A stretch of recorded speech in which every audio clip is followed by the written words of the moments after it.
Boa noite, pessoal. Tudo bem com vocês? Espero que estejam todos bem.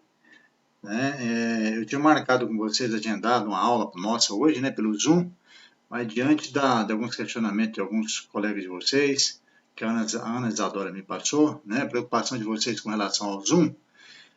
Bom, assim, a gente tem trabalhado, os professores, tanto o curso de Direito, os demais cursos, a maior parte das aulas de acesso remoto estão sendo feitas pelo Zoom. Mas diante da preocupação de vocês, eu conversei com o professor Daniel, então não tem problema, eu resolvi gravar essa aula, disponibilizar para vocês ainda hoje na plataforma Ava, tá? Para vocês acompanharem aí nossa aula dentro do nosso conteúdo programático, ok? E na próxima semana eu vou passar para vocês uma nova plataforma de acesso. Nós vamos trabalhar vou tentar gravar uma aula no Skype ou então pelo Meet, Google Meet, né? E aí não vai ser pelo Zoom mais. Eu vou disponibilizar para vocês que a gente vai poder ter aquela interação na nossa aula virtual, com acesso remoto, na próxima quarta-feira. Mas isso eu já vou avisar com antecedência para a Ana Isadora, tá bom? Então, pessoal, eu já lancei a nota de vocês da primeira VA, né?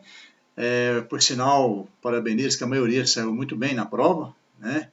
Essa prova acho que não foi tão difícil não, né? Porque o professor não estava lá do lado de vocês, não estava acompanhando ele do lado da carteira, né? Mas gostei da avaliação, acho que foi bem produtiva, né? A maioria saiu com notas boas, né? E vamos trabalhar em nosso conteúdo para a nossa segunda VA, mas sem preocupar com a nossa avaliação, a nossa importância maior é nós aprendermos, né? Buscarmos mais ainda, adquirirmos conhecimento diante da situação que nós estamos vivendo hoje. Acredito que isso vai na área das escolas, né? Da educação, acredito que isso vai prolongar por mais um tempo. Nós temos aí uma nota técnica que foi publicada semana passada pela Secretaria da Saúde do Estado de Goiás, recomendando, que a nota técnica, todos vocês sabem, não é um regulamento, é uma recomendação, mas acredito que o governador e também os prefeitos, mediante decreto, vão prorrogar o prazo do início e da volta, do retorno às aulas presenciais nas escolas por mais aí 30 dias, eu acredito, talvez até mais tempo, né? Mas o importante é que nós não podemos parar, devemos continuar, e assim o faremos, tá? Então, assim, com relação à avaliação, já lancei todas as notas. Se alguém tiver algum questionamento com relação a alguma questão, por favor, podem enviar no meu e-mail para mim, pode entrar em contato comigo, tá bem? E aí eu estarei esclarecendo algumas questões, alguma dúvida com relação à nota, tá? Mas considerei todos os trabalhos que vocês fizeram, tá? Todas as atividades, tá? Então, o fechamento da nota está lá no Liceu já, para vocês, eu acredito que todos vocês já tenham conhecimento, tá bom? Outra coisa, antes de iniciar nossas aulas, eu vou passar uma atividade para vocês, além dessa aula gravada, essa semana ainda, eu já comentei com a Ana Isadora, mas eu vou passar para vocês algumas questões, tá? Eu vou lançar lá no AVA, tá? Algumas questões com relação a esse conteúdo novo dos impostos estaduais. E assim que eu tiver disponibilizado essas questões, essa atividade na plataforma, eu vou avisar para a Ana Isadora, para ela avisar para vocês, tá bom? Essa atividade vai ser questões com relação a esse conteúdo, onde nós abordaremos na próxima aula, eu farei alguns comentários dessas questões, tá? Para depois nós entrarmos no estudo dos impostos municipais. Então, dentro daquele conteúdo programático, estudaremos impostos estaduais, que iniciamos na aula passada. Quero concluir hoje, se não, se faltar alguma coisa, algum parte do conteúdo, eu volto a falar na próxima aula, na próxima semana. E aí nós iniciaremos o estudo de impostos municipais. Para então, a gente iniciar o estudo do processo administrativo da fiscalização administrativa tributária e também o processo judicial tributário, tá bom? E aí, se Deus quiser, a gente vamos aí caminhando, para Deus abençoar e a gente concluir o semestre de vocês, que vai ser um 10º período e um final bem abençoado, tá? Ok, pessoal, então olha só. Na aula passada, eu até já disponibilizei o material para vocês, além dos slides que está aqui disponível para vocês agora nessa aula de hoje também, E já disponibilizei no Liceu também. Eu postei também uma apostila, uma pequena apostila com conteúdo complementar para vocês acompanharem nossas aulas no estudo de vocês, tá? Então, na aula passada, nós estudamos os impostos estaduais, nós não finalizamos, Eu falei um pouco do IPVA, entrei na parte do ICMS, hoje eu quero concluir o ICMS, e a gente fala também do TCMD, ou ITCD, né, o Imposto sobre Herança, né, alguns chamam de Imposto sobre Herança, né. Então, nós vamos entrar nesses impostos, porque são os 3 impostos. Professor, mas então o Estado só tem esses 3 impostos com a fim de arrecadação tributária? Sim. Né? Então, os estados, membros da República Federativa do Brasil, né, ele tem, então, 3 impostos importantes que geram arrecadação tributária para os estados, para o erário público estadual, né, que é o IPVA, o ITCMD, o ITCD, o Imposto sobre Herança, né, Herança e Doação, e o ICMS. O que gera maior arrecadação tributária para os estados, é lógico, a arrecadação do ICMS, né, que é um imposto que envolve sobre a operação de circulação de mercadorias e serviços. Né. Por isso, a preocupação dos estados nesse momento da Covid-19, né, é uma preocupação porque, diante do fechamento, né, do comércio, né, um principal contribuinte do ICMS é o comerciante, é o empresário que explora aquela atividade econômica empresarial, né? Então, há uma preocupação dos estados com a perda dessa arrecadação. Por isso, um pouco, a pressão do governo federal para que disponibilize mais recursos, no sentido depois de ajudar, né, os estados nessa perda dessa arrecadação. E também essa pressão, acredito eu, a pressão que está tendo aí em movimentos, né, da sociedade, não toda, mas a sociedade envolvida, principalmente alguns empresários, né, ou alguns representantes de empresários, no sentido de flexibilizar esse isolamento social, né, que nós estamos convivendo. Então, acredito que os estados estão preocupados, vocês estão acompanhando aí na matéria, né, no noticiário, que a cada dia que se passa, os governantes, os estados, né, os governadores, estão já propondo, né, pensando, estudando proposta de flexibilização de algumas atividades, de alguns setores, né.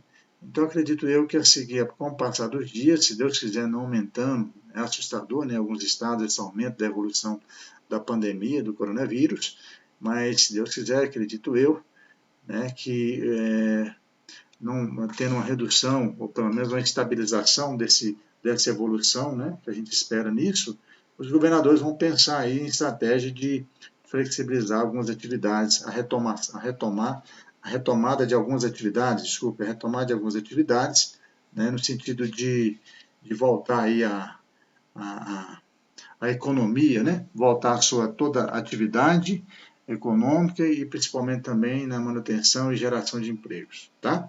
Mas sem pensar, lógico, na segurança da vida das pessoas, né, que é a preocupação principal, primordial do governo, né, do governante, tá ok? Então, vamos lá. Então, a gente seguindo, dentro do estudo, só vou fazer um breve comentário do IPVA, que a gente já viu na aula passada, né? E aí vocês viram, então, que dentro do estudo do IPVA, né, lá na Constituição Federal, no artigo 153, aliás, 155, inciso 3º, né, está lá a competência dos estados para legislar sobre o IPVA. Então, nós vimos que o IPVA é um imposto que incide sobre a propriedade de veículos automotores. E o importante a gente relembrar e ressaltar com relação ao IPVA, não só com relação às regras de incidência, de imposto de incidência tributário do IPVA, critério material, critério temporal, né, critério pessoal, sujeito ativo os estados e o Distrito Federal, né, sujeito passivo, aquele proprietário de veículo automotor, né? Então, o IPVA ele incide sobre o quê? Mas sobre a propriedade de veículos automotor. Mas é todo veículo automotor? Nós vimos que não, né? Somente veículo automotor que circula em vias terrestres. Por que isso? Porque o IPVA, na verdade, ele surgiu a emenda constitucional 27 de 1985, anteriormente, cobrava sim um tributo, né, sobre a propriedade de veículos, que era chamada de taxa rodoviária única, TRU. Então, a taxa rodoviária única foi substituída pelo IPVA, pelo imposto, né? Um outro tributo que substitui totalmente a característica, a natureza jurídica, essa característica jurídica da instituição do IPVA que incide sobre veículo, sobre propriedade de veículo automotor, né? Então, há um entendimento, inclusive, do STF, embora se vocês observarem alguns estados, dentro do Código Tributário, dentro da legislação tributária dos estados, né, há incidência, sim, em alguns estados no Código Tributário, de alguns estados, até alíquota que incide sobre embarcações, aeronaves, né? Mas há um entendimento do STF, esse entendimento foi pacificado, ratificado, inclusive, em 2007, né, com recurso extraordinário até eu fiz questão de ressaltar isso para vocês no material que eu mandei, né, um entendimento que embarcações, então, aeronave não incide, né, até pela própria sua denominação, né, de embarcação aeronave. A aeronave, embora circula muito pouco tempo ali, né, para decolar ou para pousar, né, em vias terrestres, né, mas fica mais sobrevoando, né, as vias aéreas. E aí, no caso das embarcações também, há um entendimento do STF que não incide, então, a propriedade de veículo automotor, porque não é um veículo que circula, a circulação desse veículo não é terrestre, né, é marítimo. Então, há um entendimento também da definição, né, dessa definição distinta de veículo de propulsão, né, veículo automotor de propulsão que circula sobre seus próprios meios, né, uma definição pelo próprio nosso Código Brasileiro de Trânsito, né, mas em vias terrestres. Então, é uma identidade, é uma natureza, uma característica específica do veículo terrestre. Por isso, então, o imposto é denominado de IPVA sobre esse tipo de veículo, né? Agora, embarcações, aeronaves, nada impede que cobre-se alguma taxa para circulação, para propriedade desse tipo de veículo, mas não IPVA. Mesmo, como eu já disse, né, alguma previsão até legal em algum código, né, em alguma legislação, algum regulamento dos estados. Então, isso é até um ato legal se for cobrado, de acordo com o entendimento do STF. Tá bom? Eu fiz um recorte para vocês da Lei 11.651/91, é o Código Tributário do Estado de Goiás. Isso aí não vou falar para vocês, lógico, só para vocês observarem, né, as alíquotas, né? Aí o critério quantitativo, nós vimos o critério material, então é propriedade veículo automotor. Mas o critério quantitativo, aí nós sabemos que o critério quantitativo incide sobre a base de cálculo. Qual que é a base de cálculo? Qual que é a alíquota aplicada, né? E aí tem a alíquota, então, no artigo 93 dessa lei, que incide lá várias alíquotas, né? A alíquota máxima, vocês observarem lá, 3,75 sobre veículos de passeio, veículos aéreos, aí ó, fala até veículo aquático, tá vendo a previsão? Mas isso é legal, não pode cobrar segundo o entendimento do STF, que nós já vimos, né? Mas aí tem a alíquota que varia de 1,25, né, chegando até 3,75. Então, o Estado ele pode legislar sobre a alíquota do IPVA. Eu acho que eu não falei na aula passada, mas só porque eu falei, eu vou reforçar. Uma das características importantes do IPVA é lembrar que o lançamento do IPVA é de ofício ou direto, né? A modalidade de lançamento é de ofício direto, porque não é você, proprietário de veículo, que calcula o valor quanto você vai pagar do IPVA. Né? Ou seja, a base de cálculo, quem calcula, quem define a base de cálculo para fim de calcular o valor devido desse imposto e a aplicação da alíquota desse imposto é o próprio Estado. Né? Então, o próprio Estado ele vai fazer o quê? Dentro do valor de mercado, anualmente, né? O ano calendário, lógico, cada início de ano, né? Primeiro ano de cada exercício financeiro. Então, é feito o ano calendário, que é o critério temporal, ele faz o quê? Uma atualização, né? Um valor da base de cálculo para fim da tributação para fim da incidência tributária do IPVA, né? Que é o cálculo e o tributo devido, né? Tanto é que a cada ano, no período, né? No final de cada placa, ou seja, definido esse cronograma de pagamento desse imposto pelo Estado, você, como contribuinte, você já baixa, né, ou recebe um carnê, um boleto a pagamento, você entra no site do Detran, hoje tem até aplicativo do Detran que você consegue até baixar o Renavan, né, do seu veículo, então lá você consegue, então, imprimir o seu boleto para pagamento e já tem um valor lá já definido sobre o valor venal, sobre o valor de mercado, aliás, o valor de mercado do veículo para fim de pagamento desse imposto, né? Então, ou seja, e outra característica importante desse imposto é o imposto, então, que incide, nós vimos que o imposto incide sobre patrimônio, renda e serviço. Então, a maioria dos impostos dos estados incide sobre patrimônio, né? Serviço também, circulação de mercadoria. Mas se a gente fala de PVA, nós estamos falando de veículo automotor, então ele vai incidir sobre o patrimônio. E por ser um imposto que incide sobre o patrimônio, né, é aquele imposto real, né? É um imposto real, então, onde o contribuinte, o proprietário de veículo, fica sujeito ao pagamento desse tributo. Outra característica importante do IPVA, nós não podemos deixar e esquecer, e aqui eu vou reforçar, porque na aula passada nós vimos, é com relação à exceção do princípio da anterioridade nonagesimal. Ou seja, então, para fim de cálculo desse imposto, o Estado não precisa aguardar 90 dias. mas é importante ressaltar que ele precisa observar o princípio da anterioridade anual. Como assim, professor? Se uma lei é publicada, dei até um exemplo para vocês lá, uma lei é publicada no dia 31 de dezembro de 2019, né? 2019, alterando o valor de um certo veículo automotor, né? Você vai alterar o valor venal desse veículo, então com certeza isso vai interferir na base de cálculo, porque a alíquota não mudou, né? Então qual será então a eficácia do aumento legal?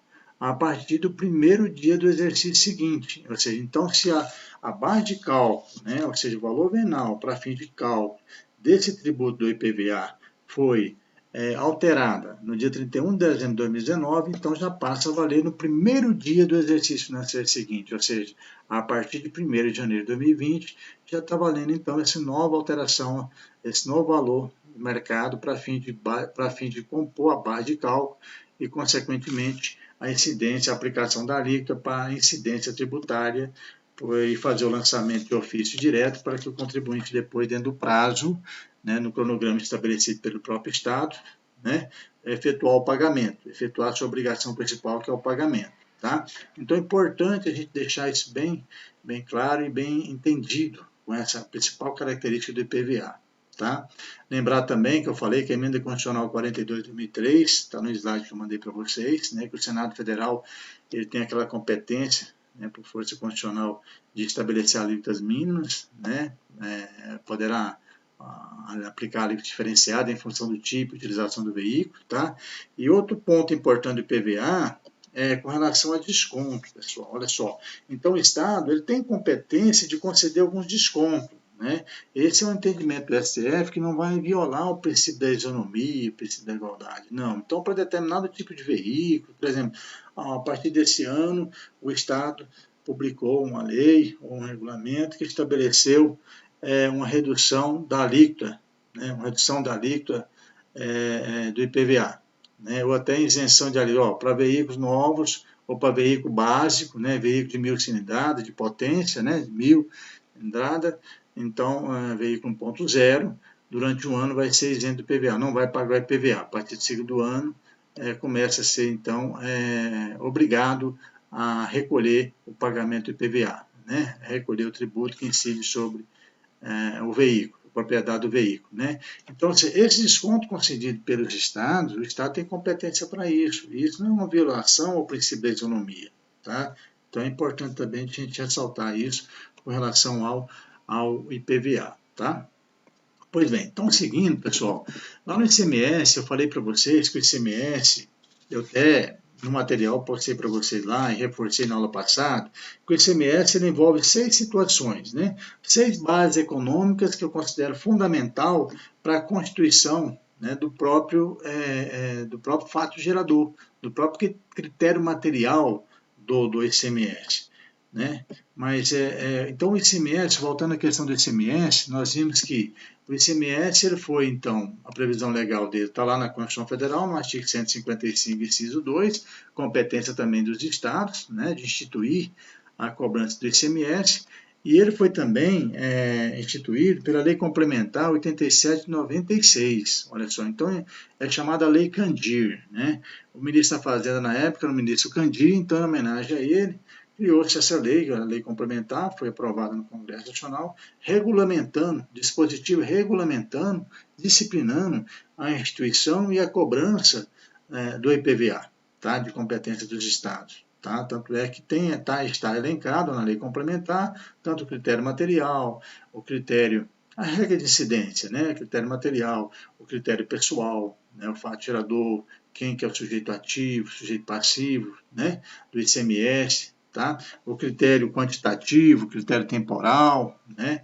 Então, uma lei específica, então, a Lei Complementar 87 de 1996, denominada de Lei Candir, que trata desse dispositivo regulamentando, disciplinando a cobrança do IPVA. Aliás, desculpa, do ICMS. Ok? Então, olha só, o ICMS, então, que eu considero 6 bases econômicas que eu coloquei naquele material para vocês lá, né, que dá esse fundamento constitucional próprio da instituição do ICMS. Então, nós temos operações que envolvem circulação de mercadorias, operações mistas de circulação de mercadorias e prestação de serviços não compreendidas na competência tributária dos municípios. Olha só, veja bem. Então, operação de mercadorias, eu já sei o quê?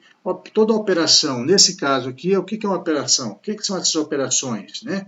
É um negócio jurídico. Né? São os negócios jurídicos, né, em decorrência de uma relação jurídica que envolve quem? O contribuinte e o fisco. Né? Então, ou seja, uma operação, um negócio jurídico que é realizado pelo contribuinte que vai gerar a obrigação de pagar um tributo, que nesse caso aqui é o ICMS. Então, nós temos, primeiro, operação de circulação de mercadorias. Então, toda operação, né? E quando se fala em operação de circulação de mercadoria, quando se fala de circulação de mercadoria, são circulações do quê? De bens, objetos originados do quê? Do comércio, né? Então, é uma atividade econômica empresarial em decorrência da própria atividade, da exploração de um negócio pelo próprio comerciante. Então, é voltado pelo comércio, especificamente pelo comércio. Então, quando você fala de circulação de mercadorias, não é eu comprar um determinado bem, um determinado produto para o meu consumo, para a minha empresa consumir, para a minha empresa utilizar, né, para meus empregados utilizarem. Não, não é isso.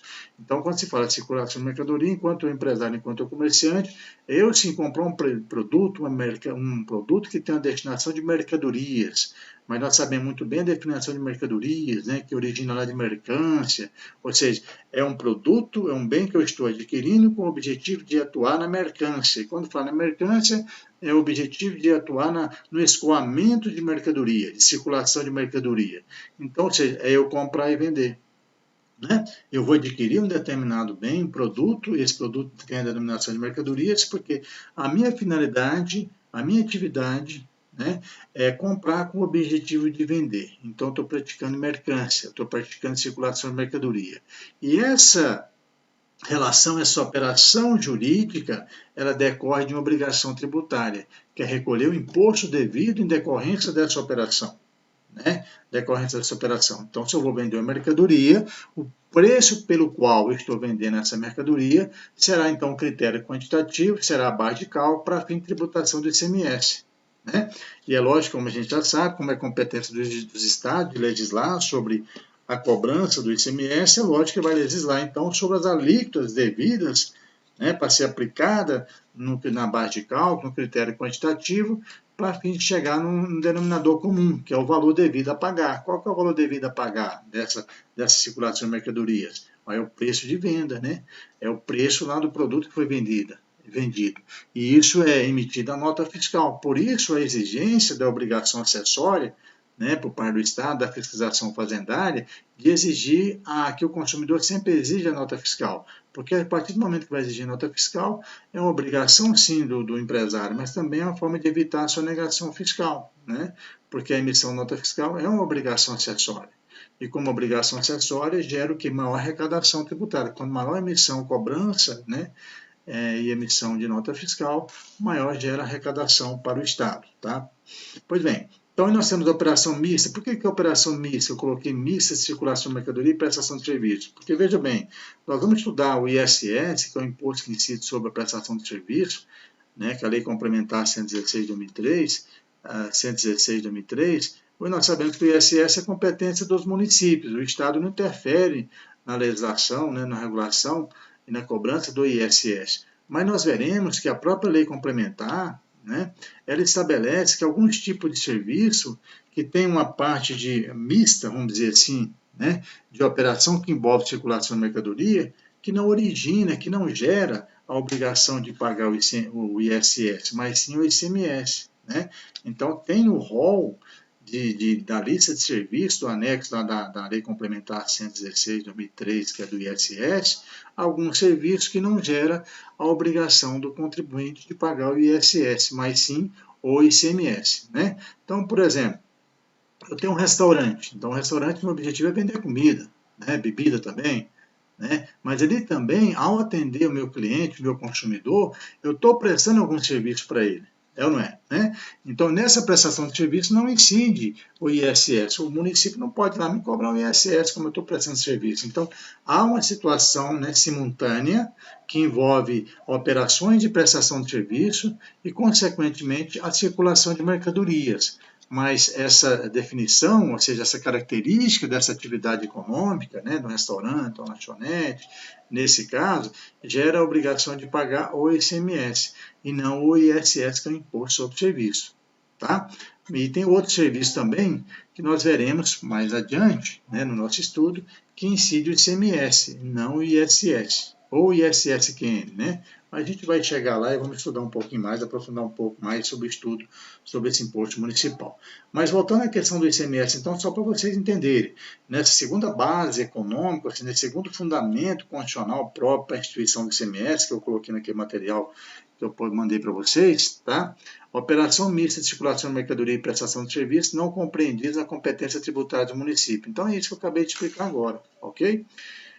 Aí vem a terceira, prestações de serviço de transporte interestadual intermunicipal, veremos um pouquinho mais adiante. Eu acho que na aula passada até comentei um pouco sobre isso, né? Esse serviço interestadual intermunicipal, ou seja, então aquele serviço que é prestado pelas empresas, né? Não é só em transporte passageiro, mas, ou seja, então é onde há transporte interestadual entre estados ou entre municípios, incide o ICMS. Então as empresas não são obrigadas a pagar o ISS, embora esteja praticando um serviço. Tá? Mas a própria lei complementar do ISS, a 116 de 2003, como eu disse, nós estudaremos elas e veremos que lá nesse tópico, nesse item, né, da lei que trata desse serviço, é exclusivamente competência dos estados de cobrar, de exigir o recolhimento, o pagamento do ICMS, ok? Transporte interestadual e intermunicipal, tá? Prestações de serviço de comunicação, olha só, então outra operação que envolve prestação de serviço, né, no caso de comunicação, é ICMS, não paga ISS, importação de bens e mercadorias, né, e importação de serviços, né, também ocorre a tributação do ICMS, tá bom? Ok? Então, ó, operações, negócio jurídico, circulação é a transferência da titularidade, né, e não apenas movimentação física, mercadorias são bens objeto de comércio. Né? E aí, veja bem, a circulação, então, é essa transferência de titularidade. O que é isso? A transferência, que nós sabemos muito bem, a transferência de propriedade. Né? Não é simplesmente deslocamento da mercadoria para o estabelecimento A para o estabelecimento B. Né? Ou seja, eu tenho mercadoria aqui nessa minha loja, eu vou transferir para o galpão da outra loja, né? Ou para um depósito. Então, ao transferir, o fisco vai lá e faz uma autuação, notifica e fala, você está colocando esse veículo, essa mercadoria desse veículo, está levando para determinado lugar, então, quando você está transferindo, você tem que recolher o ICMS. Né? Não, eu não preciso fazer isso. Né? Não é obrigação de recolher o ICMS, porque o que está ocorrendo nessa situação hipotética é um simples deslocamento de mercadorias. Deslocamento não é operação de circulação de mercadoria. A operação de circulação de mercadoria, regra de incidência tributária, para fins de obrigação de pagar, de recolher o ICMS, é a transferência de titularidade. E a transferência de titularidade é a própria propriedade, ou seja, você transferir para determinada pessoa, né? Determinada pessoa física ou jurídica, né? Que está comprando essa mercadoria e ficará sujeito, então, à incidência do ICMS, beleza? Ok? Tanto é que tem a súmula 166 do STJ, tá? Na aula passada eu até ressaltei essa súmula, ela dispõe o seguinte, olha o que diz a súmula, no entendimento do STJ, simulado na 166. Não constitui fato gerador do ICMS o simples deslocamento de mercadoria de um ou para outro estabelecimento do mesmo contribuinte. Aí, tá vendo? Então, não constitui fato gerador. Se não constitui fato gerador, logicamente, não vai gerar a obrigação tributária do contribuinte de recolher o ICMS, né, nessa circulação, nessa transferência, nesse deslocamento de mercadoria. Não é isso? Então, é uma situação que, mesmo a gente entendendo e tendo essa compreensão clara, né, da questão da importe-incidência e do fato gerador, mas isso eu posso dizer para vocês que acontece, tá? Às vezes, na prática, algum contribuinte procura um advogado, procura o seu contador, porque às vezes ele recebe uma auto-infração. Né? E aí você, na defesa do seu contribuinte, ou você vai entrar na esfera administrativa, ou até na esfera judicial, dependendo da urgência, né? Da necessidade do cliente, do contribuinte, você vai recorrer tanto na esfera administrativa ou então na esfera judicial. Tá? Então, é uma situação que isso às vezes acontece. Né? Eu falo muito que às vezes o físico, quando erra, é bom para nós, né? Porque quando o físico erra, é mais trabalho para nós, é mais serviço, né? É ruim para o contribuinte? É, mas nós precisamos desse erro do fisco, né? Então, alguma prática ilícita e abusiva por parte do fisco é mais serviço para nós advogados, né? Então, isso é importante também a gente ressaltar, tá bom? Então, olha só, eu na aula passada até falei para vocês que, eu até coloquei aqui uma fala até do Sabag, onde ele diz que o gravame plurifásico do ICMS, ele coloca lá para nós que incide sobre o valor agregado, obedecendo ao princípio da não cumulatividade real. Condições da pessoa são irrelevantes e proporcional, caráter fiscal. Né? Então, ou seja, ele incide sobre o valor agregado, obedecendo ao princípio da não cumulatividade. Lembra do princípio da não cumulatividade real? É aquele princípio, ou seja, na operação que envolve a tributação do ICMS, o contribuinte, então, pessoal, ele poderá aproveitar os créditos advindos do recolhimento do ICMS nas operações subsequentes, né? E a gente vai ver mais adiante a substituição tributária para frente, tem a substituição tributária para trás, ou seja, é uma situação que às vezes ocorre o fato tirador, mas eu aproveito em operação subsequente esse crédito. O que é compensar? É abater, né? Que aí na operação seguinte eu poderei compensar, eu vou pagar menos, né? Imposto, dependendo da situação, tá? Então a forma de eu compensar, né? Porque senão também ficaria totalmente, já é uma carga tributária pesada para o contribuinte. E se não houver essa possibilidade da aplicação do princípio da não cumulatividade com relação ao ICMS, o IPI também é uma situação de aplicação do princípio da não cumulatividade, aí ficaria totalmente mais ainda inviável, né? Desculpa, para o contribuinte fazer o recolhimento. Só água aqui para a gente continuar. Então, olha só. Interessante também que eu coloquei para vocês que esse imposto ICMS ele é um antigo sucessor, desculpa, do imposto IVC. O imposto IVC é o Imposto de Vendas e Consignações, instituído na reforma tributária da Emenda Constitucional 1865. Então, era um imposto antigamente, né, antes do ICMS, exigia então um imposto de vendas e consignações que era aplicado somente em algumas operações de mercadoria, de circulação de mercadoria. Então, se a gente for observar o ICMS, com a lei 87, Lei Candir 87/96, houve o que? Uma ampliação, uma abrangência, né, da própria instituição da incidência, da imposto de incidência, do fato tirador com relação à tributação do ICMS em outras operações, não somente restrita, né, a operação de circulação de mercadorias, ok? Então, seguindo aqui, a gente viu que o sujeito ativo, já falei para vocês, o estado de déficit, o sujeito passivo, elenquei para vocês, olha lá, está lá no artigo 121 do CTN, né? O artigo 150, parágrafo 7 da Constituição Federal, o artigo 4º da Lei Complementar 87/96, a Lei Candir, lá no artigo 4º, né?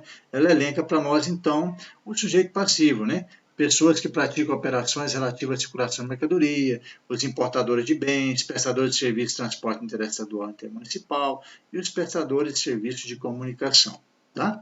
Seguindo em diante, a base de cálculo que eu falei para vocês é o próprio valor da operação, o valor do bem importado, se for importação de bens, né, ou preço de serviço, no caso de serviço de comunicação, serviço de transporte, né, interestadual e intermunicipal, tá bom? A súmula 66, já citei ela para vocês, né?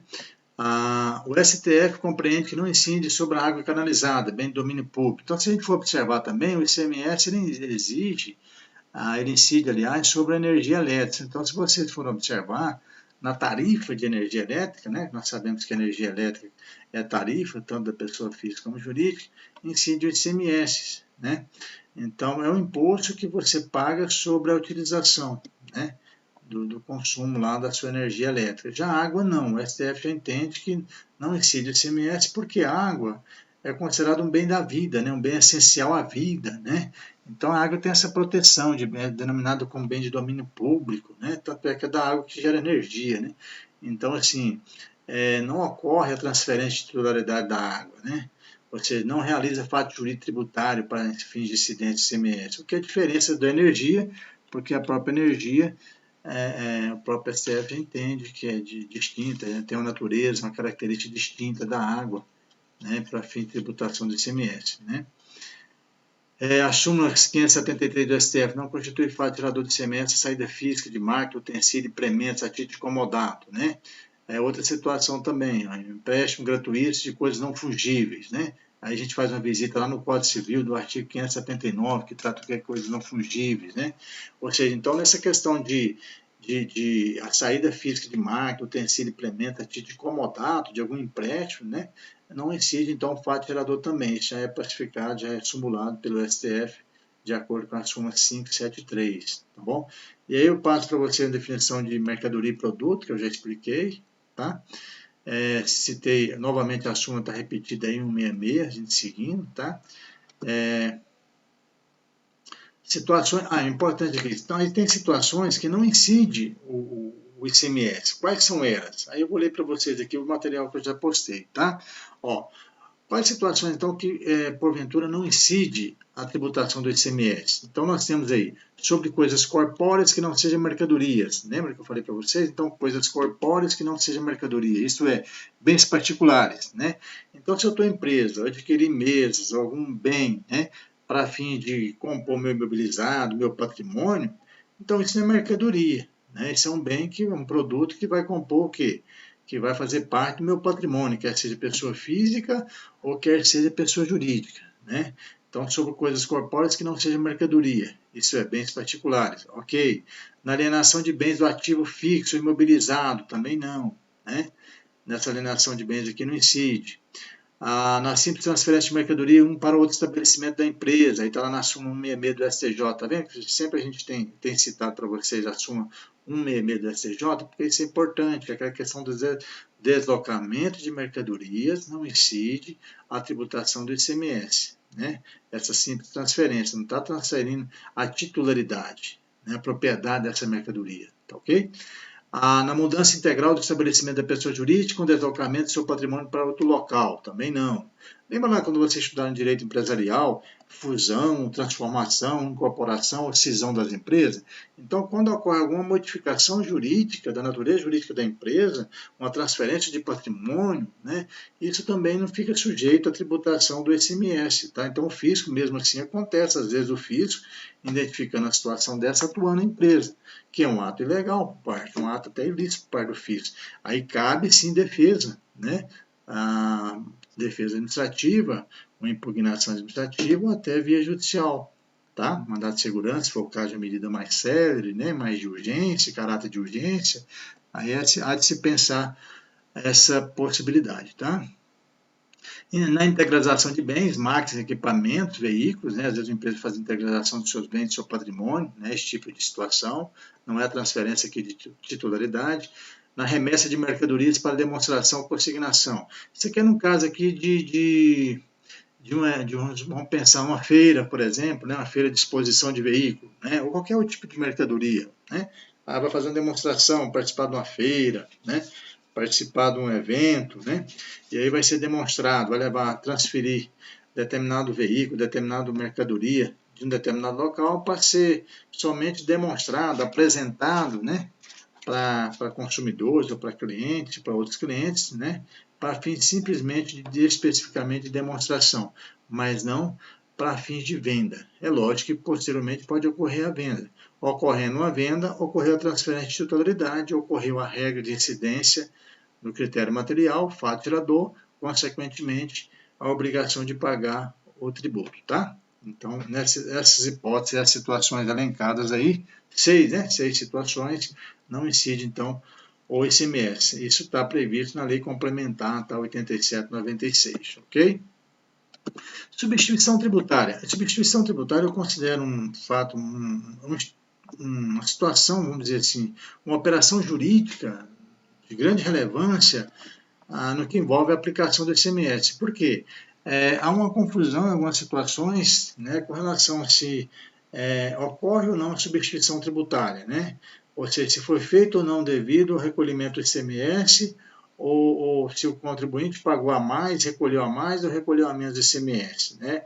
E aí cabe algumas situações, dependendo aqui, né? Situações que envolvem até processos jurídicos, né, judicial, não só administrativo como judicial também, na defesa do contribuinte, com o objetivo de buscar uma compensação, vamos dizer assim, né, uma recuperação, vamos dizer assim, do que pagou indevido, tá? ou às vezes até do que deixou de pagar e ter que recolher a diferença. Então são situações diversas que podem ocorrer. Mas o que vem a ser substituição tributária? Qual que é a previsão legal da substituição tributária? Aí eu elenquei para vocês o ICMS/ST, né? Artigo 121, parágrafo único. Leia, por favor, no inciso 2 do Código Tributário Nacional, e artigo 150, parágrafo 7 da Constituição Federal de 88, está elencado para nós lá, né? Esse tratamento jurídico, legal, né? Jurídico, esse tratamento legal, que trata especificamente da substituição tributária. Aí nós temos duas situações de substituição tributária, pessoal, duas, que a doutrina trata como substituição tributária progressiva ou para frente, tá? E substituição tributária regressiva ou para trás, tá ok? Então, o que vem a ser substituição tributária? Que eu vou bem devagar explicar, e na próxima aula, se for o caso, a gente retoma esse estudo da substituição tributária, porque eu considero de grande relevância para nós operadores de direito, tá? Principalmente na prática tributária do ICMS, tá? E também a dificuldade, às vezes, que a gente tem um pouco de entender, né? Mas vamos lá. A substituição tributária é progressiva para frente, né? O próprio nome já fala progressiva, ou seja, vai acontecer uma situação hoje, né, nesse momento, tá? Mas a obrigação, vamos dizer assim, a prática do fato gerador só vai ocorrer lá na frente. Mas como assim? Vamos pensar da concessionária, da empresa concessionária. Eu, empresário, tenho uma concessionária, certo? Aí eu vou comprar veículo da indústria. Ao comprar veículos para vender na minha concessionária da indústria, ocorre a substituição tributária. Claro, pessoal, por que a substituição tributária é importante para o fisco estadual? Porque é o momento que ele obtém a arrecadação. É mais fácil ele recolher lá quando está comprando o veículo do que recolher depois. Para ele, isso gera maior arrecadação tributária. Então vejamos, ó, eu concessionário vou adquirir um veículo da indústria, da fábrica, o fabricante, que é o industrial lá, né, a indústria, ele tem que fazer a retenção do ICMS. Olha só, ele é contribuinte do IPI, mas ele tem que reter o ICMS? Sim. Então lá na fonte ele tem que fazer a retenção, o recolhimento, tá, sobre o valor, a gente chama de MVA, valor, margem de valor agregado. Então é feito mais ou menos um cálculo presumido, tá, sobre o fato gerador de quanto mais ou menos esse veículo será vendido lá na frente, na hora que ocorreu o fato gerador.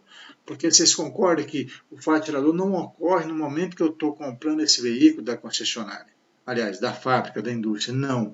O fato gerador vai ocorrer no momento que eu praticar a operação de circulação de mercadorias, que é vender para o consumidor. Né, o consumidor.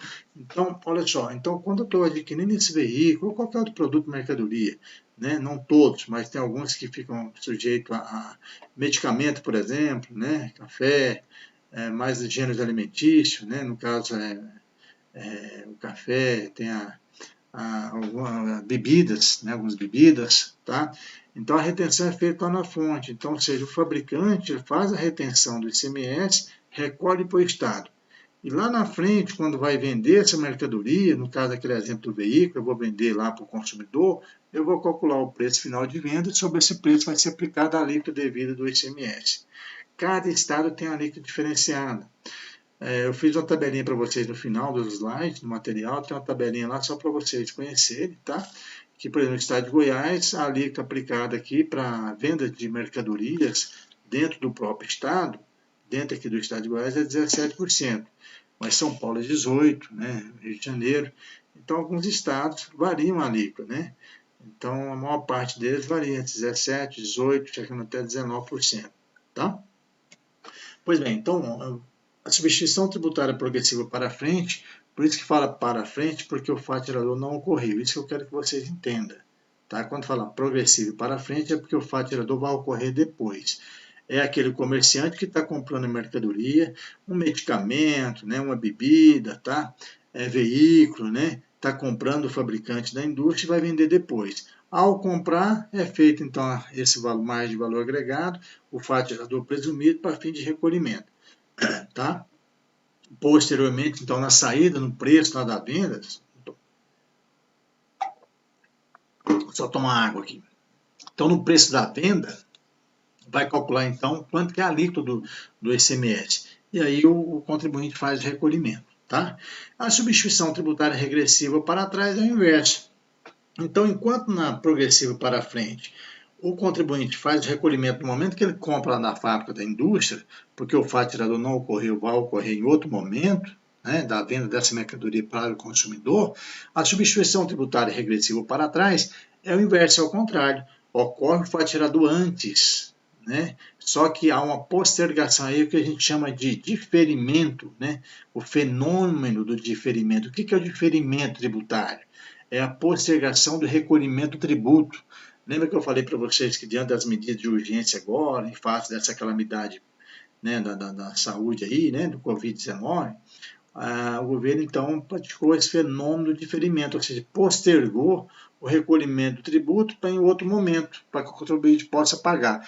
Nessa situação aqui, é lógico que não é semelhante, a situação é diferente, mas só para vocês entenderem o que é diferimento. Então, diferimento é postergação do recolhimento do tributo indireto.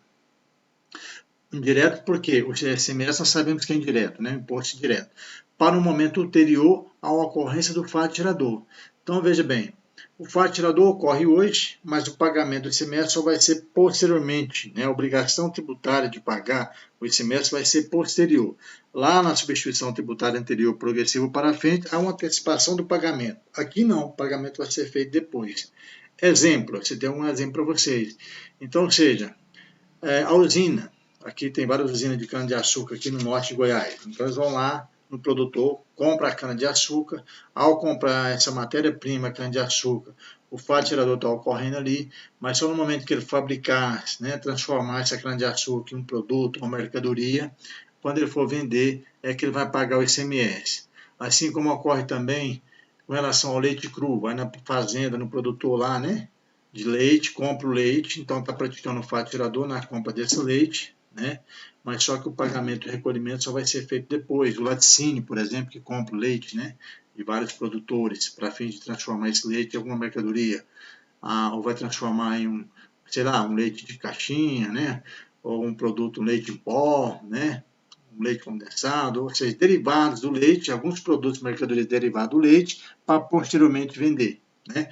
Para posteriormente para posteriormente praticar a operação de circulação de mercadorias, né? Então, isso com relação ao leite cru. Então, várias vezes a sucata, né? Compra sucata para transformar a sucata e transformar um outro tipo de produto, mercadoria para vender. É uma situação também que o fato tirador ocorreu antes, mas o pagamento foi postergado, só vai ser feito no momento que for transformado, for, né, modificado esse produto, essa mercadoria para fins de venda. Tá? Então, essa distinção, pessoal, da substituição tributária progressiva para frente ou substituição tributária regressiva para trás, dentro desses exemplos que eu dei para vocês. Tá? Eu coloquei outros exemplos para vocês aí, tá bem claro, né? Tá, acho que até repeti os slides, tá até repetido aí, tá, pessoal? Mas eu coloquei outro exemplo, não está repetido não, porque no slide seguinte eu coloquei também a definição, mas eu citei mais exemplos, dentro que eu já expliquei com relação ao veículo, tá? Falei do diferimento, está repetido só a substituição tributária regressiva para trás, mas é bom que fica bem ressaltado isso aí. E aí eu coloquei uma observação no final, sobre a substituição tributária progressiva de semestre, antecipação do pagamento, fato tirador, pelo qual a base de cálculo se dará, é possível que mais à frente na cadeia de produção da mercadoria, aquilo que eu expliquei, né? A substituição tributária progressiva. Quando falar substituição tributária progressiva, lembre-se, é que é a substituição tributária lá para frente. Antecipa o pagamento, mas o fato tirador vai ocorrer posteriormente. Só lembrar do veículo, né, da bebida que você está comprando lá na indústria, na fábrica, para você vender. Você é um comerciante, você está só comprando, você vai fabricar nada, você vai comprar e vai vender. Tá?